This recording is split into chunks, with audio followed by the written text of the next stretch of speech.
Yo, so another, when we watched the battle, shout out to everybody who watched the versus battle with you and Manny Fresh.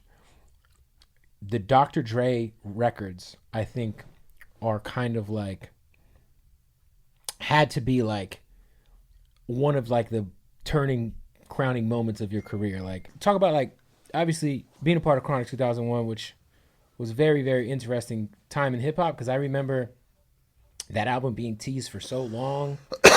And I remember Death Row cock blocking and putting out an album called Chronic 2000. Chronic 2000, yeah. And it had we had to make it Chronic 2001. Right, because it came out and like I remember I was like, dude, like that doesn't make sense. But I remember that weird ass Death Row album. It had like a cigar on the cover. Yep, it had the cigar on the cover, and then the guy who sounded just like Snoop Dogg. There was a guy on that album that was like a Snoop impersonator, I swear to God. Suge was petty. But nonetheless, like that album it's one of the top 10 greatest hip hop albums of all time. Can you talk about like how did that initial connection happen with Dre? I think you've spoken a lot about like the process of making those records, but like you getting into the fold with Dre, becoming a part of that team that worked on that project. Okay. So there was obviously the moment where I left the Roots and I was trying to make a career for myself. What year did you officially like break away? 95. Okay. Yeah. I left the group. I actually ended up in 97 getting a visit from them when I was in the middle of working on a song, but that's a whole other story. And I gave them more records. Yeah. But at this point, I'm trying to make a life for myself as a producer. And, I was struggling. So the Roots had a open mic women in music series that they used to do every Sunday at the Wetlands. Okay. In New York. And every Sunday for a year I would do this. I was part of the house band. It was me, Questlove, a couple other cats, and then like crazy. I mean, everybody was there. Common was always there. Erykah Badu was there. Scott. I mean, It was a movie. It went on every Sunday. So finally, after a year of doing that, they did one in California at the Martini Lounge. Okay. So, I see this girl when I go out to the Martini Lounge. It's my first time ever in California. Right. Never been to Cali. And this girl from Philly comes up to me that I knew, a rapper that I'd worked with, whatever. And it was Eve. Shout out to Eve. And Eve was like, "Yo, I got a record deal with Dr. Dre." This is prior to her going to Rough Riders. Before we like really knew Eve. Yeah, she was like way before. She wasn't like upstream or downstream. She was side streamed, I guess.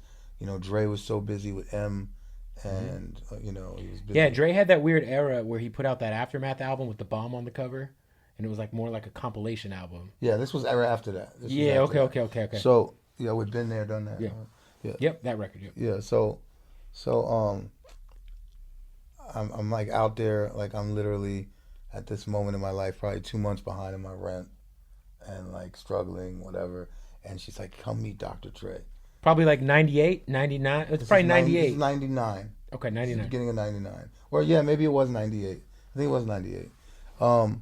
At any rate, she says, "Come meet Dr. Dre and, play him some music." I was like, "I don't have any music with me."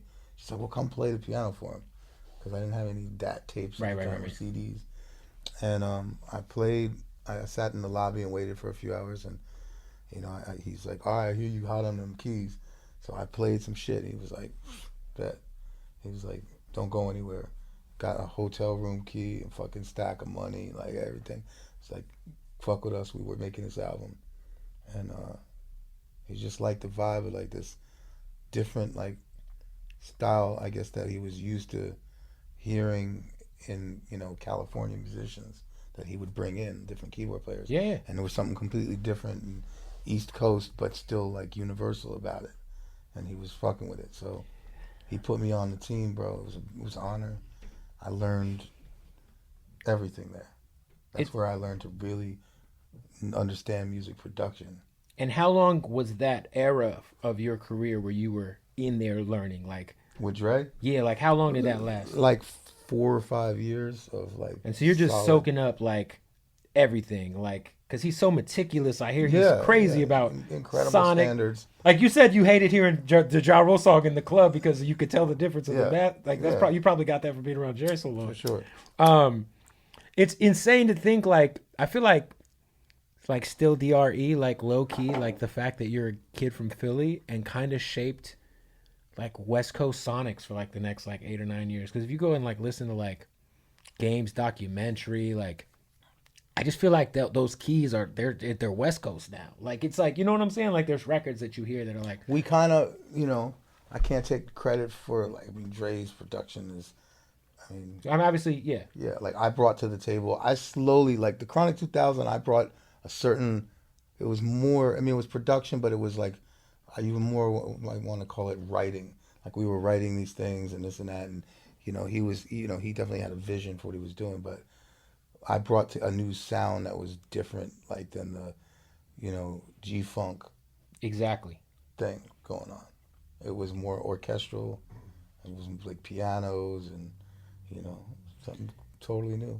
Did you, because at the time Dre had so many artists that, I mean, damn, I would have loved to have heard what a Rakim album would have sounded like under Aftermath.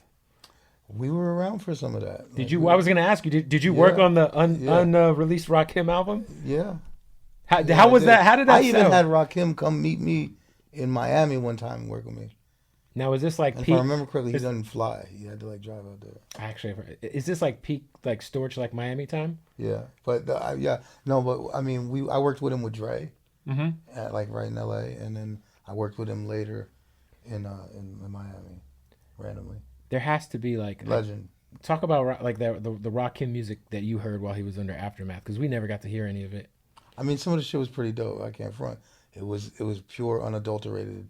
Him. He's this kind of rapper that like once he opens his voice, he's got a tone and a particular style. Grabs your attention, man. DMX, one of those people I'm looking at right now. Shout out to the Belly poster in the room. Legendary. That's I always like, you know, even like Hitman. I just felt like there were so many fire artists under Aftermath that. Devin the Dude. Did he sign to Aftermath? No, I mean I'm just saying on that album. Oh man, Devin's one of my favorites. Shout out Rap-A-Lot Records. Dude, he definitely did his thing on that album. Facts. And you know, I miss it so much, but I used to all the time after you know being in that crew, be able to call my brother Nate Dogg for hooks, for songs, and you knew you was gonna get a hit. You know, you're like, yo, get Nate. You and Nate's relationship very strong. Rest in peace. Yeah, we were cool. That's crazy. Yeah, because I like, what was he was on wasn't he on a Kiss record that you did? We did the yeah, he was. But there was a record that I really liked, Dub C and him. The Streets, Def Jam. Yeah. Ghetto Heisman was the name of that album. Yeah. Yo, Dub C, one of my favorite West Coast rappers ever. Doesn't get enough respect. No, there's a lot of my favorite of the three in West Side Connection, for the record. Shout out to Ice Cube and Mac 10, but